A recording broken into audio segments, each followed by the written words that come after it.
ఆధ్వర్యంలో పాకిస్తాన్ జిహాదీ గుండాల దిష్టి బొమ్మలను దగ్ధం చేస్తూ అదేవిధంగా నిరసన తెలియజేయడం జరిగింది.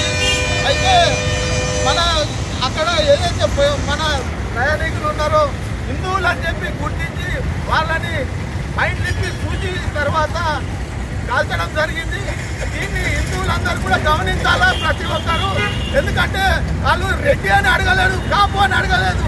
మనం కులాల కుంపట్ల కొట్టుకుంటూ కాదు, మన గడప లోపలే కులం, గడప దాటితే మనం హిందువులం అని చెప్పి ప్రతి ఒక్కరము మనం ఐక్యతను ఉండి ఐక్యతను చాటుతూ అదేవిధంగా ఎప్పుడు ఏ సంఘటన జరిగినా కూడా మన శక్తి ఏందో చూపించే విధంగా ఇప్పుడైనా కానీ కళ్ళు తెరవండి.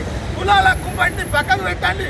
మేమంతా భారతీయులం, మేమందరం హిందువులం అని చెప్పి ప్రపంచ దేశాల్లో ఉన్న ప్రతి ఒక్కరికి ఈ ఏదైతే 140 కోట్ల హిందువులం ఉన్నామో మన శక్తి మన యూనిటీని చూపిస్తూ ప్రతి ఒక్క దేశంలో ఉన్న టెర్రరిస్టులను దొంగల గుండెల్లో రైలు పరిగెత్తే విధంగా వారిని కఠినంగా శిక్షించాలని చెప్పి గవర్నమెంట్ని కోరుతున్నాం. విశ్వ హిందూ పరిషత్ తరఫున ఇటువంటి సంఘటనలు మరొకసారి చేయకుండా ఏదైతే పాకిస్తాన్ని సరైన గుణపాఠం చెప్పాలా, ఇంకోసారి మూడోసారి కూడా సర్జికల్ స్ట్రైక్ చేయమని చెప్పి భారతదేశంలో ఉన్న ప్రతి ఒక్క హిందూ కోరుతున్నారు. మా ప్రధానమంత్రి గారికి కూడా మేము సవినయంగా కోరుతున్నాం.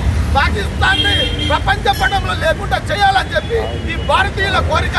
దాన్ని మేము విశ్వ హిందూ పరిషత్ తరఫున కూడా మా నరేంద్ర మోడీ గారు మా ప్రధానమంత్రి గారికి సవినయంగా కోరుతున్నాం. జై శ్రీరామ్, జై శ్రీరామ్, భారత్ మాతా కీ, భారత్ మాతా కీ.